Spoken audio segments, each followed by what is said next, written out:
Bonjour à tous et bienvenue dans ce nouvel épisode de Fantine Flash. Aujourd'hui, on va débunker Tatiana Ventose.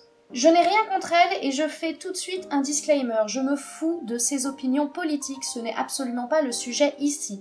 Tous les commentaires qui parleront de ses prises de position politiques ou non sanitaires seront systématiquement censurés, vous êtes prévenus. Nous allons donc parler aujourd'hui de la vidéo de Tatiana Ventose publiée sur sa chaîne YouTube le 1er août 2022 et qui s'intitule « J'ai vaincu le Covid long, je te dis tout sur le traitement ». Et déjà rien que le titre pose problème. Bon, qu'elle ait vaincu le Covid long, c'est une chose, je veux bien la croire, mais sur le traitement, j'ai un petit peu des doutes et justement c'est ce qu'on va analyser. La vidéo est très longue, elle fait 49 minutes 49, on ne traitera pas de tout, mais on s'intéressera principalement à ses arguments et à savoir s'ils sont correctement employés et sourcés. C'est parti. Mais j'ai tous les jours des gens qui me la demandent parce qu'ils souffrent d'un Covid long et qu'ils ne savent pas comment s'en sortir. Bon, les gens te posent des questions. Très bien, ils te posent des questions médicales sur un problème de santé publique où la recherche est encore, il faut bien l'admettre, balbutiante. Donc c'est quoi la bonne option? Les renvoyer vers leur médecin. Genre vraiment, en fait c'est la seule option. T'as fait des études de langue, Tatiana, pas de médecine, pas de pharmacie, pas de biologie, de langue. Donc ton domaine de compétence, c'est les langues. Ça ne correspond pas du tout à la question qui t'est posée. Moi, si on me demande mon avis sur les implications linguistiques de la guerre en Ukraine, je me contenterai de renvoyer aux personnes compétentes sur le sujet. Et c'est probablement ce que tu aurais dû faire, Tatiana. On va voir pourquoi. Et vu la prise en charge et le niveau d'information des médias dans ce pays, je suis obligée de la faire. En effet, les médias parlent peu du Covid long, parce que les connaissances sur le sujet sont très limitées. Malheureusement, il y a peu à dire. Est-ce que ça implique que tu dois faire une vidéo pour parler de ton expérience? Non, tu peux le faire, mais ce n'est pas un devoir. Et surtout, c'est important de le présenter comme une expérience personnelle et pas comme un fait scientifique. Ce qui veut dire que tu ne peux pas conseiller aux gens de faire comme toi parce que ça a marché pour toi. Mais dans les faits, c'est surtout une équipe de chercheurs américains qui a depuis soigné des dizaines de milliers de personnes. Ok, là ça devient intéressant. Une équipe de chercheurs américains a traité une dizaine de milliers de personnes avec ce traitement. Ok, bon bah voyons ça. Évidemment, en description de la vidéo de Tatiana, on retrouve des liens mis en vrac, mais principalement d'études directement, et rien qui permette de résumer tout ça. Mais un gentil abonné a fait le boulot à ma place et trouvé cet excellent article en anglais qui explique un peu tout le bazar de cette découverte. Bien sûr, tous les liens des sources seront en description. Autre point, je ferme les commentaires parce que 1. Ma santé n'est pas un sujet de débat public et 2. J'ai trop de respect pour les nombreuses personnes atteintes d'un Covid long ou dont les proches sont atteints d'un Covid long qui viennent ici chercher conseils et réponses et qui n'ont ni l'énergie ni le temps de faire le tri entre les commentaires qui nient l'existence de la maladie et ceux qui leur conseillent des remèdes. Bah voyons. Alors, elle évoque le fait que sa santé n'est pas un sujet de débat. Ouais, dans ce cas-là, pourquoi en faire une vidéo et la publier sur une chaîne YouTube à 290 000 abonnés? La deuxième raison, c'est de préserver les personnes atteintes de Covid long qui auraient trop d'informations à traiter si elles laissaient les commentaires aller dans tous les sens. Encore une fois, pourquoi pas, mais en quoi ta propre expérience personnelle est-elle plus pertinente que l'expérience personnelle de quelqu'un qui commenterait? Genre, les autres, ils ne doivent pas faire chier avec leur vécu, mais toi, oui, c'est bon. Pourquoi cette différence? À moins que sa vidéo soit une revue de la littérature, sourcée et argumentée, auquel cas bannir les commentaires non argumentés peut se justifier, hein. On va lui laisser le bénéfice du doute. Des chercheurs ont trouvé la cause du Covid long. Ça nous fait une belle jambe. Rien que la formulation pose problème en fait. Je ne connais aucune maladie qui soit due uniquement à une cause unique. Il y a toujours, en plus ou moins grande mesure, des facteurs associés qui vont jouer sur le développement ou non d'une pathologie, qu'elle soit aiguë ou a fortiori chronique. Mais bon, admettons que c'est une simple erreur de formulation. Il y a en effet plein de médicaments, de plantes, de thérapies non médicamenteuses qui aident à pallier les douleurs, à soulager les symptômes de la maladie. D'accord, donc on apprend ici qu'il y a plein de plantes et de médicaments qui peuvent être efficaces pour la symptomatologie. D'accord, alors lesquels, pour qui, comment elle le sait, quelles sont ses sources? On ne saura jamais. Et si je ne les avais pas eues pendant 2 ans, je ne sais pas comment j'aurais survécu, pour être honnête avec vous. Eh ben, heureusement qu'elle ne voulait pas manquer de respect aux malades. Non, parce qu'il y en a qui sont vraiment morts du Covid, gelée royale ou pas. Je vous parle d'un traitement qui permet de soigner le Covid long. Confusion classique. Prendre du paracétamol pour des douleurs, c'est aussi soigner le Covid long. Soigner, c'est apporter un soin. Ce qu'elle a probablement voulu dire, c'est guérir, c'est-à-dire supprimer la maladie. Encore une fois, rien de grave, mais ça fait plusieurs approximations en 3 minutes. On peut raisonnablement douter de la compétence de Tatiana à parler du sujet en question. Mais on va voir qu'on n'est pas au bout de nos peines. Car c'est en comprenant les causes et en faisant les bonnes analyses de sang, en l'occurrence, qu'on voit ce qui cloche chez chacun et ça permet de régler le problème. Ok, donc en fait, on nous conseille de faire des analyses de sang. Les copains calés en droit me disent que ce n'est pas stricto sensu de l'exercice illégal de la médecine, mais merde quand même. Petit aparté, de ce que je peux observer, le Covid long semble quand même largement sous-estimé. Fantastique, le Covid long est sous-estimé. Alors par contre, ça c'est pas ce que tu peux observer en fait, c'est plutôt le consensus scientifique actuel. Donc c'est bien d'affirmer des trucs vrais, mais c'est un peu mieux avec les sources. Vous en trouverez ici en description. Oh bah je me suis jamais vraiment remis du Covid, je suis toujours un peu fatiguée. Ou alors, depuis le vaccin, je fais zona sur zona. Ou alors, j'ai des difficultés de concentration, je n'arrive plus à lire depuis mon Covid, pourtant très léger, il y a 2 ans. T'as un Covid long en fait. Ou une infection à VIH. C'est au choix. Non, parce que là, tous les symptômes qui ont été édictés par Tatiana, clairement, ça peut rentrer dans le cadre d'une découverte d'une infection au VIH. Pas besoin d'examiner la personne, de faire d'examens complémentaires, de chercher des diagnostics différentiels, c'est du Covid long. Bah heureusement qu'on fait plus la médecine comme ça. 10 à 30% des gens, c'est l'estimation, ont des symptômes persistants. Oh mon Dieu, une source. Bon, on n'a pas le lien, mais on a une image. Assez facile de retrouver le site à partir de ça, puis l'étude en question. Donc, que dit cette étude? Que sur 1000 patients testés positifs, un tiers a développé un Covid long, diagnostiqué sur un auto-questionnaire. Alors c'est très intéressant, mais c'est bizarre en fait qu'elle choisisse cette étude, puisqu'une méta-analyse, plus robuste donc qu'une seule étude, a été publiée moins de 10 jours plus tard. Elle retrouve en effet une prévalence estimée aux alentours de 40%, donc on est pas mal, mais la méthode pose un peu question. Là encore, on commence à se méfier sérieusement de sa pertinence. En tout cas, s'ils veulent pas que la Sécu soit débordée par des flambées de maladies auto-immunes ou d'hépatites sorties de nulle part. Encore une fois, à ma connaissance, aucun lien n'a jamais été effectué entre une infection à Covid et le déclenchement de maladies auto-immunes ou d'hépatites, mais on en reparlera plus tard. Surtout que des Covid longs, il n'y en a pas que post-Covid, il y en a aussi post-vaccin. Le Covid long post-vaccin. Alors déjà que le Covid long c'est une entité encore pas très bien définie, même si ça commence à venir, là c'est carrément n'importe quoi. Un Covid long post-vaccin impliquerait que le vaccin anti-Covid puisse avoir des effets secondaires au long cours. C'est faux et c'est donc de la désinformation caractérisée. Les vaccins contre le Covid, comme d'ailleurs n'importe quel vaccin jamais développé, n'ont pas d'effets secondaires à long terme. C'est connu. Et ça a été débunké maintes fois. Je suis quelqu'un qui en a strictement rien à taper, qu'on me plaigne. C'est donc pour ça que tu en es à ta 4e vidéo sur ton expérience personnelle du Covid puis du Covid long. 4 vidéos, mais surtout tu ne voudrais pas qu'on te plaigne. Je n'ai plus besoin d'aller chez l'ostéo toutes les 2 semaines à cause de toutes les douleurs. Fantastique, elle n'a plus besoin d'aller chez l'ostéo pour ses douleurs. Ok, donc on a les presque 10 premières minutes qui sont une énorme introduction à la base de moi je. Bon, on va peut-être enfin pouvoir attaquer le concret. Et ça, c'est grâce à un laboratoire américain, IncelDx. Alors, IncelDx, mais qui es-tu donc IncelDx? Que fais-tu? Eh bien, c'est un laboratoire pharmaceutique qui commercialise des produits de diagnostic en biologie moléculaire. Alors, ils ont bien un onglet Covid-19 avec 2 vidéos et des liens vers des articles dont le dernier date de décembre 2020. Plus 3 à la page donc. Visiblement, ils ne commercialisent pas de médicaments thérapeutiques et n'apparaissent pas dans la base de données du Vidal. Je vous préviens d'avance, le traitement est coûteux. Néanmoins, il reste moins coûteux que l'aphérèse, ce nettoyage du sang dont vous avez peut-être entendu parler, et celui dont je vous parle, il fonctionne. Ok, donc la plasmaphérèse, c'est caca, mais ton traitement, c'est merveilleux et ça marche même si c'est cher. Superbe exemple de faux dilemme. Si vous voulez être guéri, vous avez le choix entre la plasmaphérèse, qui est très coûteuse et inefficace, ou son super traitement, qui est coûteux mais moins, et surtout efficace.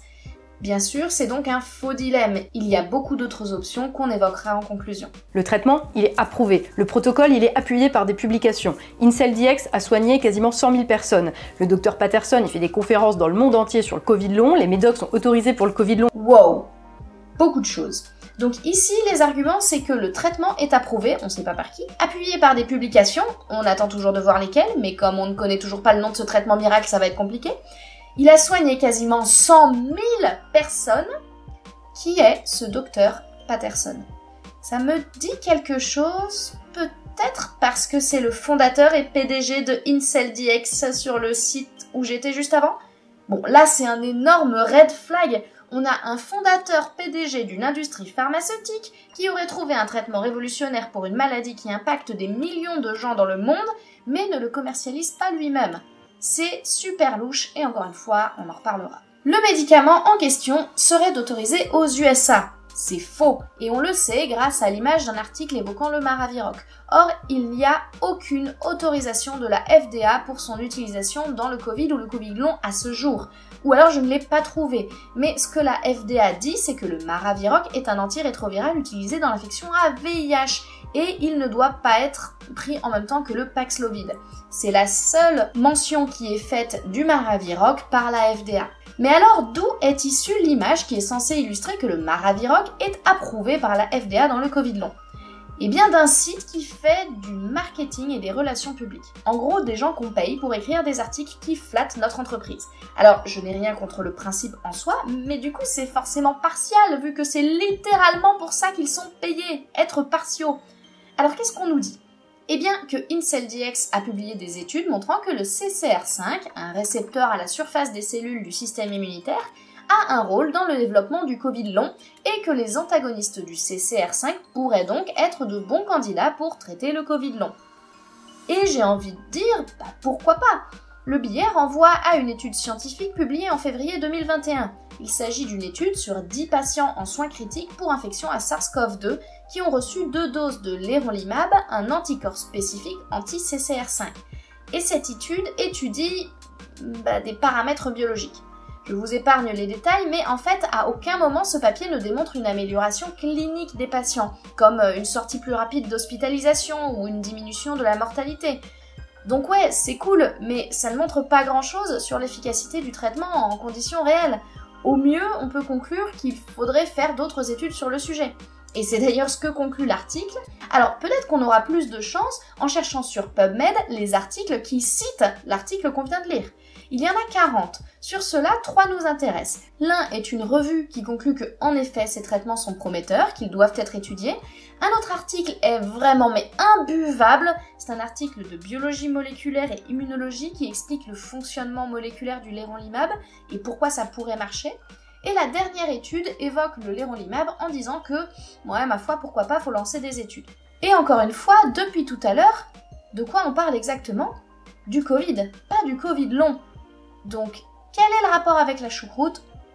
On ne saura jamais. Personnellement, j'ai tout payé plein pot. Je n'ai aucune affiliation avec quiconque dans IncelDX. Petite précision, Tatiana Ventose affirme ne pas avoir de conflit d'intérêt avec IncelDX.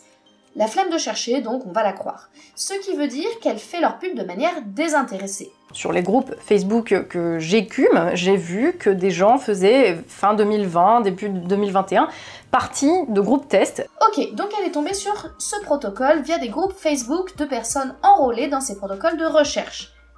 Mais du coup, on ne sait plus de quoi on parle. Du Maraviroc, évoqué dans le premier article, ou du leronlimab, évoqué dans le second. Bon, quel que soit le traitement, il semble que ce soit un truc qui cible le CCR5. En fait, c'est a priori lié à une réaction du système immunitaire qui se traduit par une inflammation. En juillet 2021, donc juste après la première publication de IncelDX. Ok, donc le Covid long est dû à une inflammation. Et on le sait depuis une étude sortie en juillet 2021. Et là, j'avoue, je sais pas laquelle c'est. Comme elle ne cite pas ses sources, impossible de savoir. Peut-être qu'il s'agit de ce papier disponible en préprint le 25 juin 2021, mais publié après peer review seulement le 10 janvier 2022. Bon, c'est un article franchement complexe d'immunologie biologique et clairement c'est hyper pointu et j'ai pas tout compris. Mais en gros, ils identifient des mécanismes possibles de persistance d'une activation du système immunitaire après une infection à SARS-CoV-2. C'est clairement un travail de recherche théorique sur 46 patients. Le but, c'est de comprendre comment ça marche, pas de tester des traitements. Donc, c'est peut-être révolutionnaire sur la compréhension des mécanismes qui entraînent un Covid long, mais ça ne donne absolument pas de solution de traitement. Au mieux, comme on le dit depuis le début, des pistes de travail pour trouver des molécules à étudier. Et sinon, il y a cet article sur des hamsters. que je ne me suis pas fatiguée à lire en entier parce qu'on n'est pas des hamsters. Hein. Et ce sera d'ailleurs le leitmotiv de cette vidéo, les sources de Tatiana sont très insuffisantes par rapport à ce qu'elle affirme. Le problème tient à une inflammation généralisée. La vraie réponse, c'est qu'on ne sait pas, en fait. Une inflammation généralisée, déjà, ça ne veut rien dire. Je ne peux pas m'étendre outre mesure parce que ça prendrait des plombes à expliquer et surtout que j'ai pas les compétences pour ça. Mais en gros, l'inflammation, c'est une réponse de l'organisme à une agression physique, chimique, infectieuse, etc. Ça implique tout un tas de molécules qui sont sécrétées par tout un tas de cellules différentes pour combattre l'agression.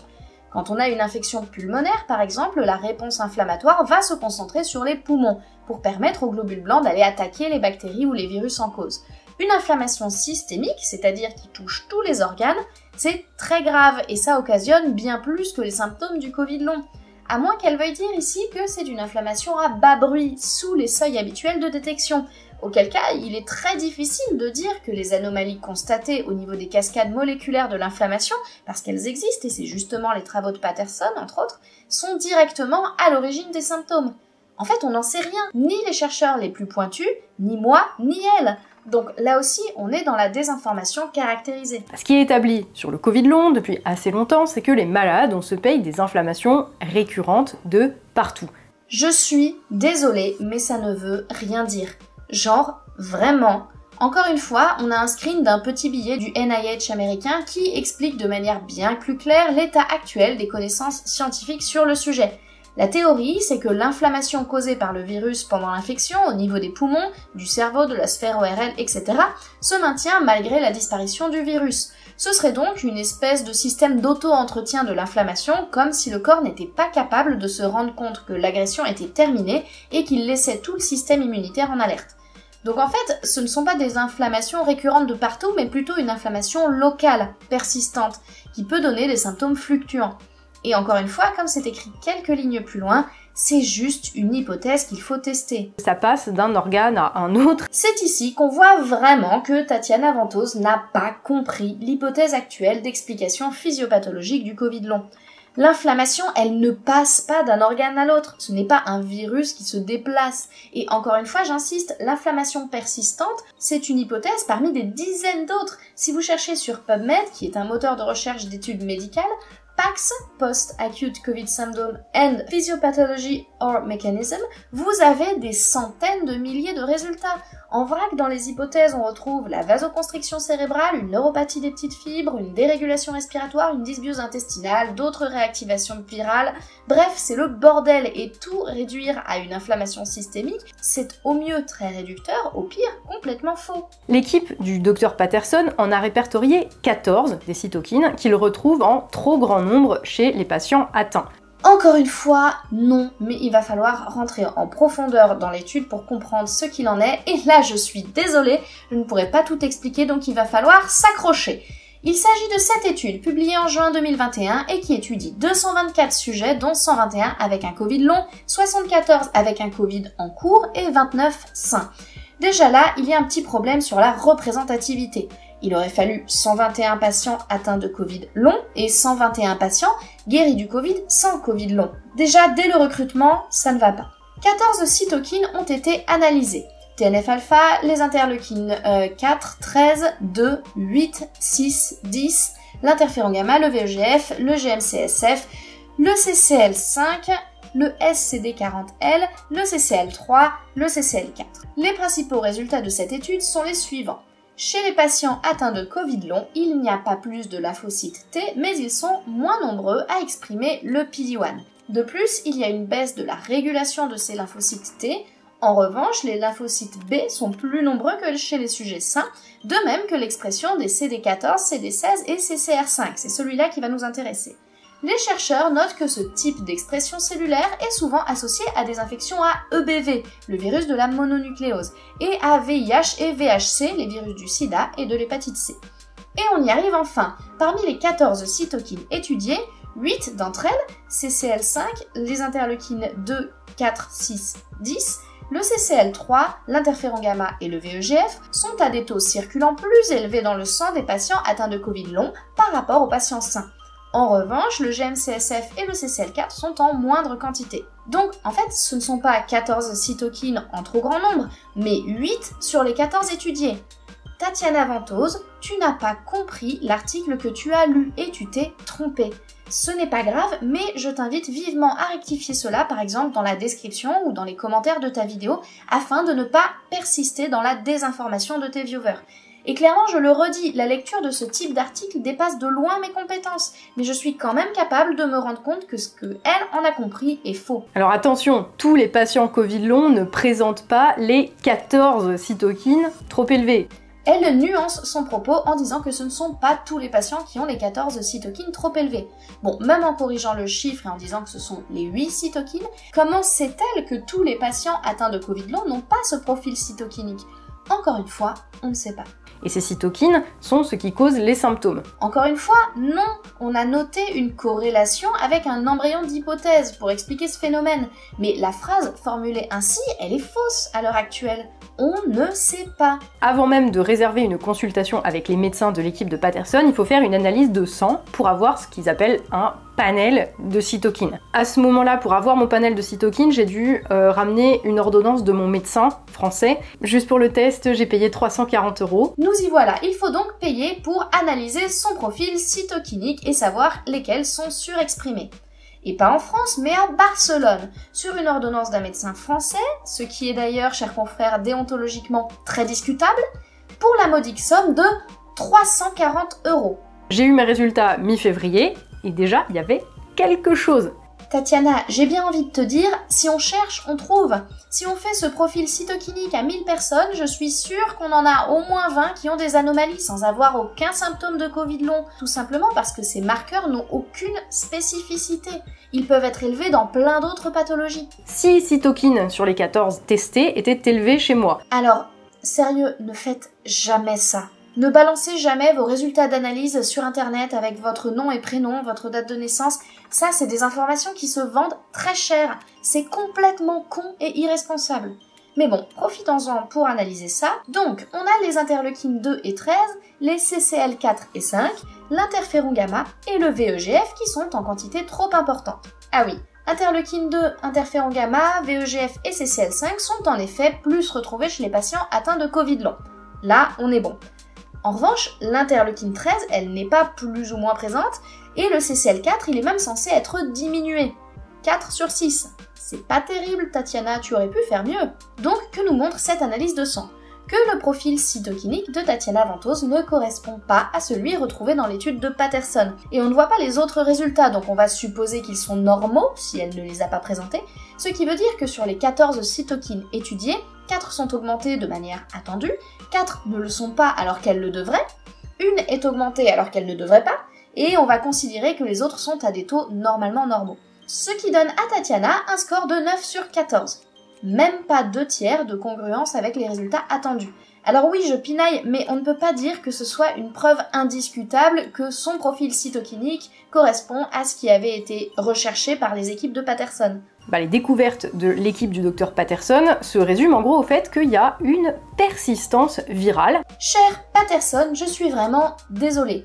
Désolée que vos travaux soient résumés ainsi. Alors certes, vous n'avez pas révolutionné la compréhension du Covid long, mais quand même, merde, c'est dur de résumer ça à juste une persistance virale.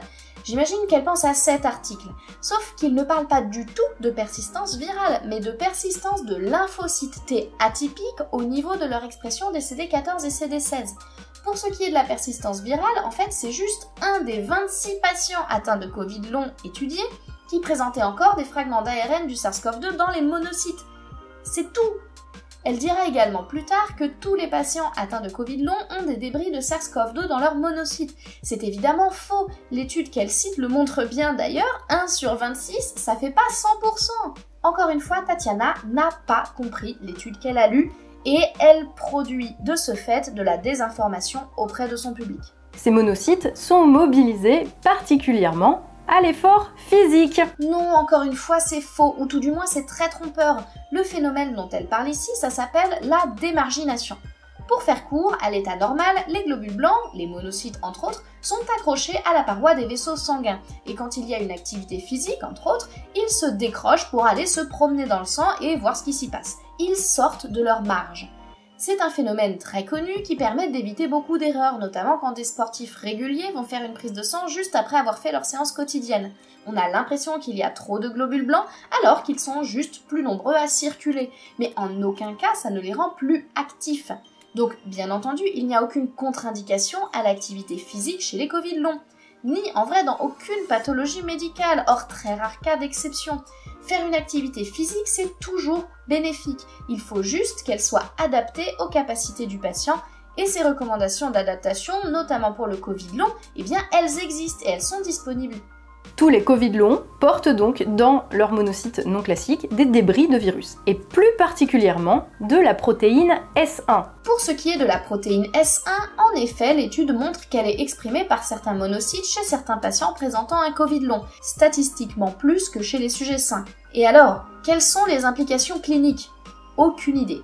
Pour une énième fois, c'est juste une hypothèse de travail. Des résidus de virus que l'on retrouve dans les cellules un peu partout dans le corps à la faveur de leur transport par les cellules dans le sang et qui causent un peu partout des inflammations. Donc ici, Tatiana nous livre une théorie qui relie tous ces éléments entre eux.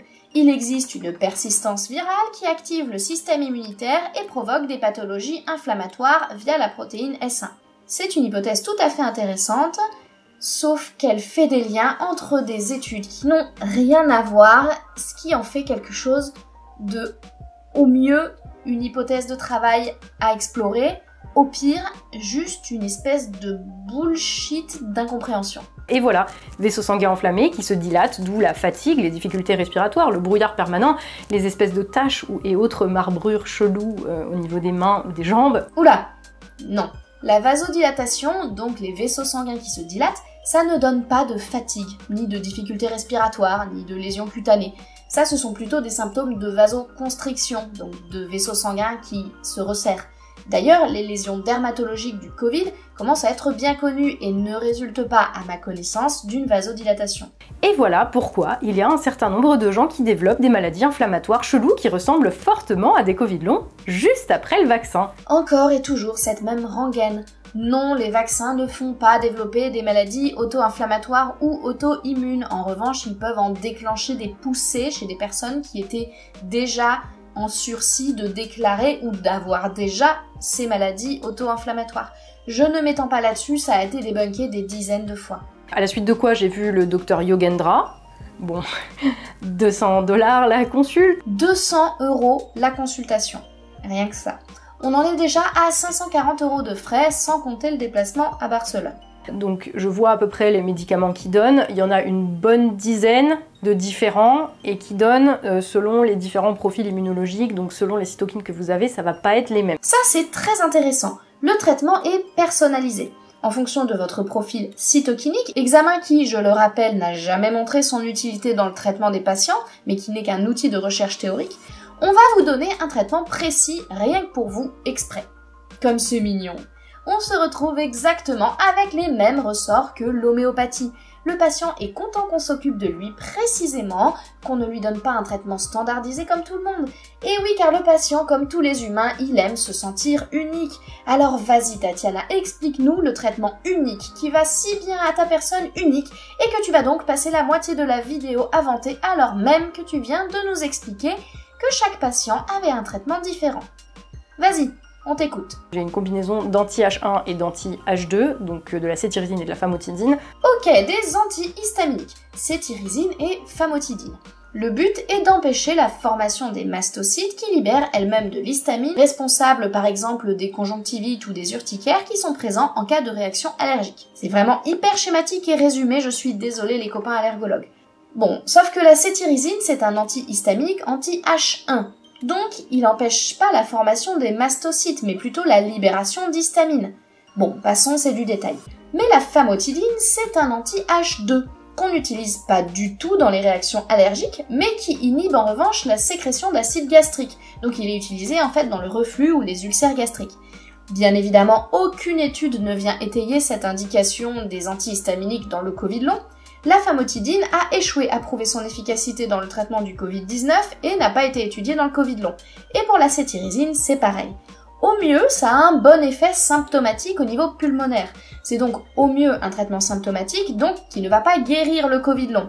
ton système immunitaire qui réagit à tout et où t'es de base devenu allergique à plein de trucs aussi variés que la bouffe, les produits ménagers ou le stress. Alors, on peut être allergique à des aliments ou à des produits ménagers, mais on ne peut pas être allergique au stress. Il s'agirait quand même d'arrêter de dire des âneries, Tatiana, ou tu vas réussir à énerver les allergologues encore plus que moi. Pour qu'il y ait une allergie vraie, il faut qu'il y ait un produit, une substance. Perso, je fais de l'urticaire au froid, mais je ne suis pas allergique au froid. C'est juste que ma peau réagit de manière un peu plus importante quand il y a un facteur de stress physique, ici le froid. Mais c'est pareil pour le stress, il peut fréquemment provoquer de l'urticaire, mais ce n'est pas du tout un mécanisme allergique. Donc je ne vous recommande pas de tester un quelconque médicament, enfin surtout vu les médicaments dont je vais parler qui sont quand même assez lourds, je vous conseille pas d'en tester en fait sans faire au moins un test de cytokine et sans savoir ce qui se passe, vraiment pas. Ça encore, c'est très intéressant. Ce n'est pas du tout ça qu'il fallait dire. Ce qu'il fallait dire, c'est qu'il ne faut pas prendre ces médicaments sans qu'ils ne soient prescrits par un médecin digne de confiance et délivrés par un pharmacien digne de confiance dans une pharmacie physique. Là, niveau prévention du risque, mais on est sur le niveau de la bannière « Avez-vous plus de 18 ans ?» sur les sites porno. La pravastatine, donc c'est un médicament qui est couramment utilisé contre le cholestérol, mais qui ici est utilisé pour ses propriétés anti-inflammatoires et parce que en gros il entrave le cheminement des cellules qui transportent des débris du SARS-CoV-2 et qui causent des inflammations des parois endothéliales dans tout le corps. Je ne sais pas où elle a lu que la pravastatine, un anticholestérol, entravait la démargination des globules blancs. C'est peut-être vrai, mais encore une fois, on n'a pas de source pour le confirmer et je n'ai rien trouvé qui aille dans ce sens. Et pour le côté anti-inflammatoire, bon, ok, c'est connu, mais pourquoi la pravastatine et pas une autre ? Pourquoi une statine et pas un anti-inflammatoire non stéroïdien classique, comme l'ibuprofène par exemple ? Bien évidemment, absolument aucune étude publiée sur les statines dans le Covid long, mais un certain nombre sur le Covid-19.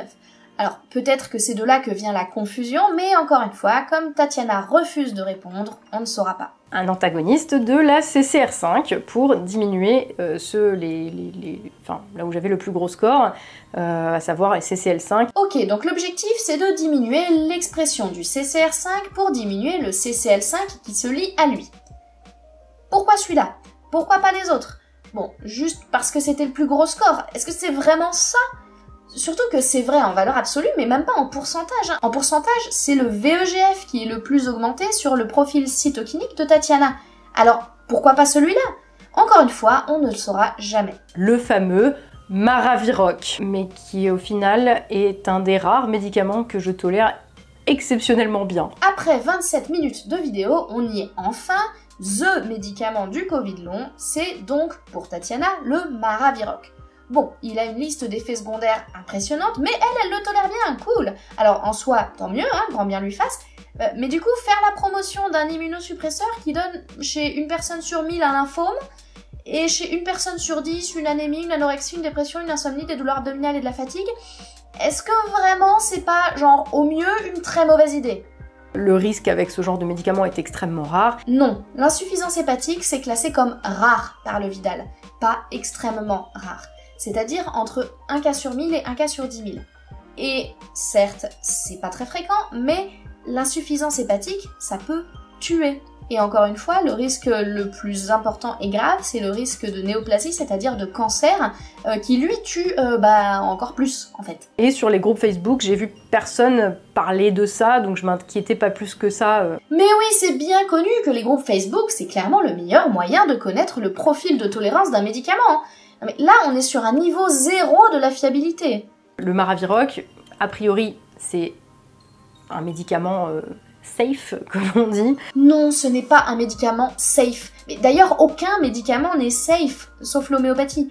Tout médicament expose à des risques et aucun ne doit être pris sans réfléchir au rapport bénéfice-risque, que ce soit une pilule contraceptive, du paracétamol ou du Maraviroc. D'autant que le Maraviroc est maintenant approved de manière expérimentale sur le Covid long. Non, le Maraviroc n'est pas approved de manière expérimentale sur le Covid long.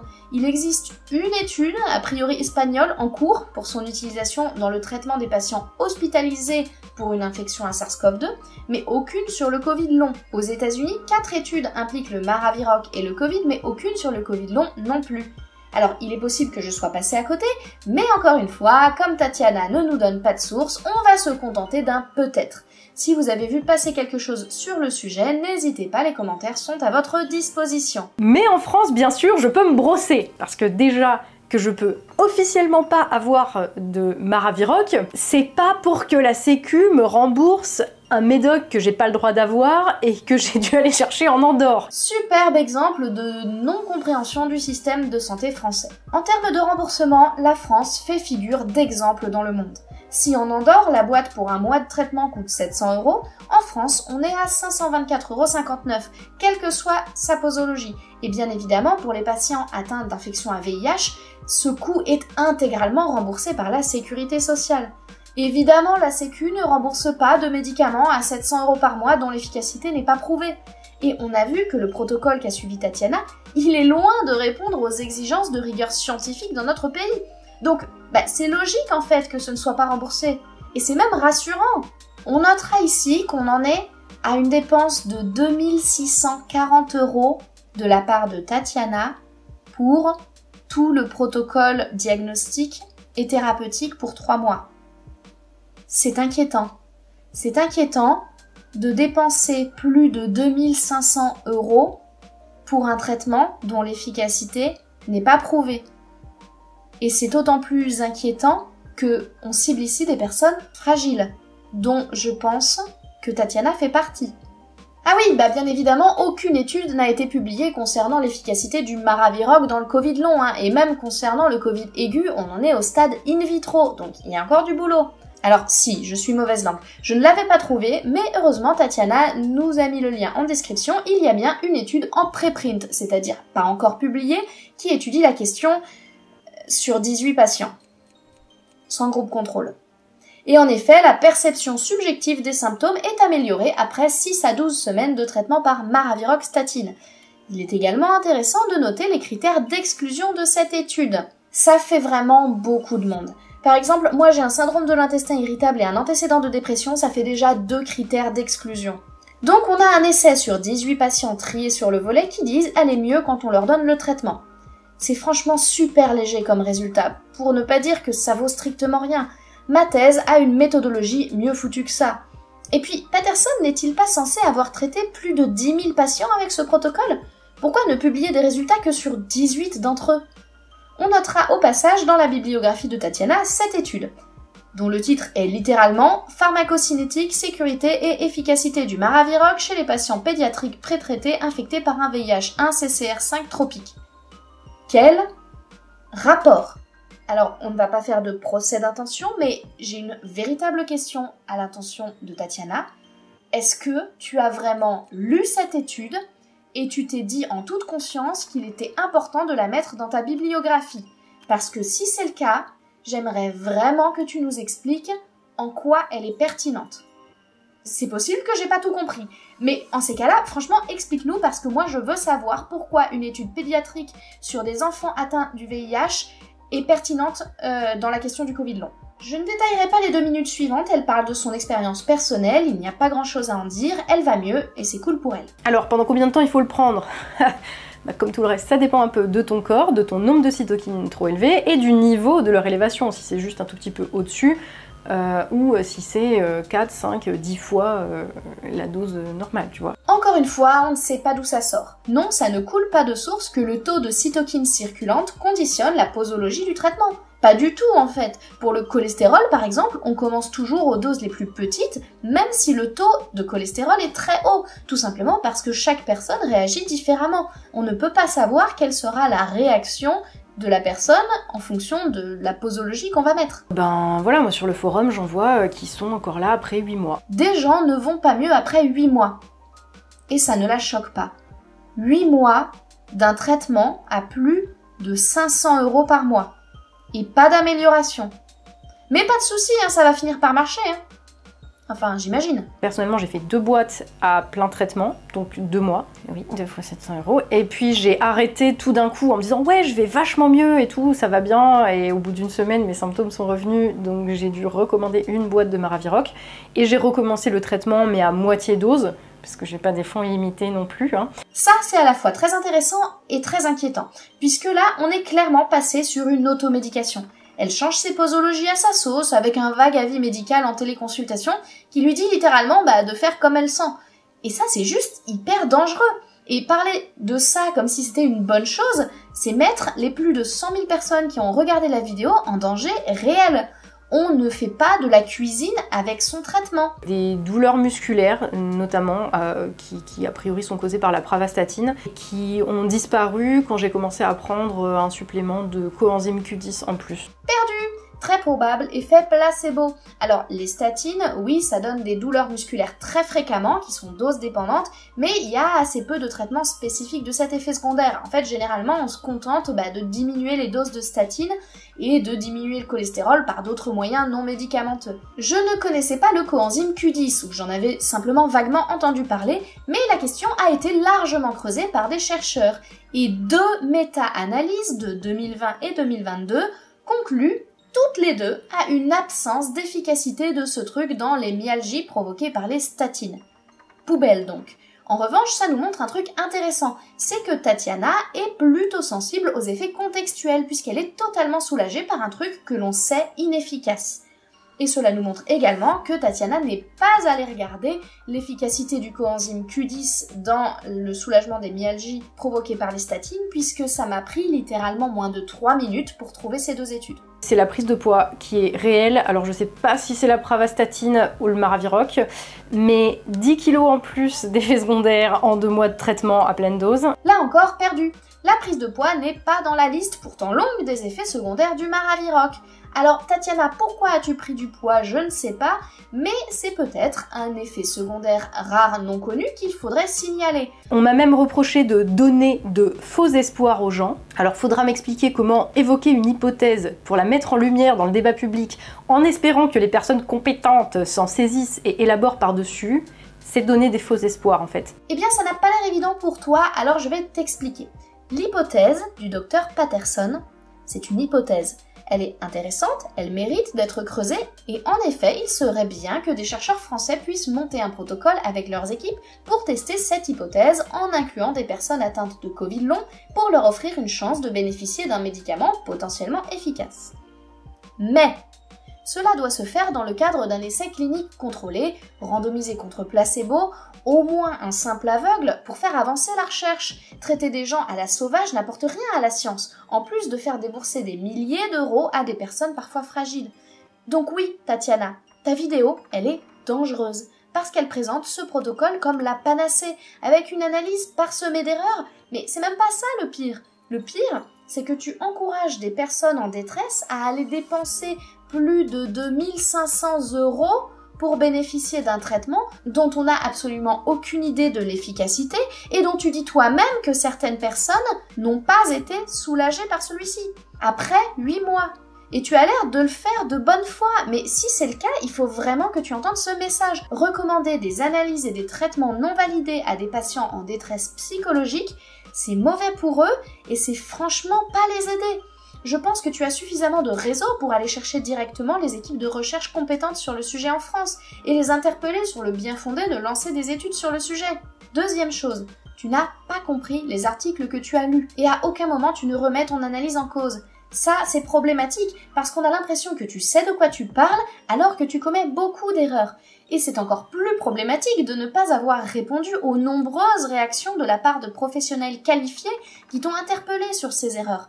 Et si ton esprit empirico-scientifique n'a pas tiré la sonnette d'alarme, c'est probablement parce que le sujet est si complexe qu'il est facile de se laisser berner, surtout quand on est concerné et qu'on veut y croire. À titre personnel, j'ai vraiment galéré à comprendre les articles que j'ai lus, et je me suis fait relire par des personnes plus qualifiées parce que, clairement, ça dépasse les compétences d'un médecin généraliste.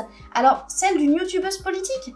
Non, il faut reconnaître quand on n'a pas les compétences et si nécessaire se faire aider ou relire.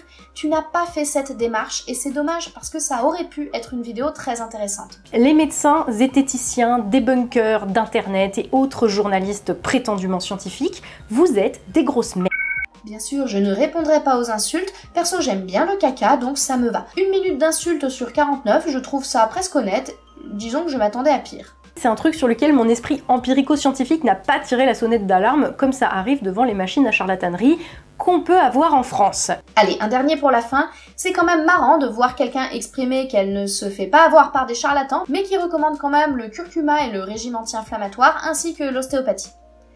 Ironie. Je suis là aussi pour soulever un peu le sujet dans le débat public. Et qu'en France, en particulier, ça arrête de tourner en boucle et en rond et qu'on prenne en charge les malades et qu'on les soigne. Voilà, c'est à ça que cette vidéo a vocation à servir. Mais quel dommage! Tu veux sensibiliser l'opinion et les politiques sur la question du Covid long? Mais pourquoi ne pas t'associer à un ensemble de spécialistes du sujet pour faire un vrai travail journalistique d'enquête, d'interview et de revue de la connaissance actuelle sur le sujet? Ça aurait eu mais tellement plus de gueule et d'impact! Un bon travail de recherche bibliographique en contactant directement les dizaines d'équipes qui travaillent sur le sujet pour avoir une vue d'ensemble des connaissances actuelles. Ça aurait été génial et ça aurait bien plus servi ton propos. N'hésitez pas à me contacter en privé pour plus de détails. Après, je ne suis pas médecin, donc je vais pas pouvoir ni lire vos examens, ni vous conseiller sur les médicaments, ni quoi ni qu'est-ce. Je peux pas vous dire ça, il faut que vous voyiez des médecins. Point positif à la fin, où elle dit ne pas pouvoir donner de conseils médicaux en privé parce qu'elle n'est pas médecin. Bon, en fait, aucun médecin n'a vraiment le droit de faire ça, mais c'est important de le souligner. Bon, voilà, c'est terminé. C'était pas terrible, hein, vraiment. Beaucoup d'erreurs d'analyse, d'interprétation, et au final, que peut-on retenir de tous ces articles scientifiques? Eh ben, pas grand-chose en fait. Je n'ai pas la solution miracle à vos problèmes si vous êtes atteint d'un Covid long. Mais gardez à l'esprit que personne ne l'a. Ni moi, ni Tatiana, ni Patterson. À l'heure actuelle, je ne peux que vous recommander de vous rapprocher de votre médecin pour mettre en place une prise en charge holistique, globale et prenant en charge vos symptômes comme un tout et pas juste comme des choses décorrélées. En revanche, que Tatiana Ventose raconte n'importe quoi sur un sujet sur lequel elle n'a pas de compétences, bon, ça à la limite c'est pas très surprenant. Mais quid de Patterson? Pourquoi semble-t-il si pressé de faire reconnaître ses travaux comme révolutionnaires? Quel lien avec le Maraviroc que son entreprise ne commercialise pourtant pas? Ça c'est une question à laquelle d'autres répondront très bientôt, ceux-là même qui ont relu ce script, rien de moins que Doc'n'Roll, à la chaîne de qui je vous invite vivement à vous abonner pour ne pas rater la deuxième partie de cette enquête. Ce sera tout pour aujourd'hui, n'oubliez pas de lâcher un petit pouce en l'air, un commentaire, de vous abonner et surtout, prenez soin de vous et gardez votre esprit critique.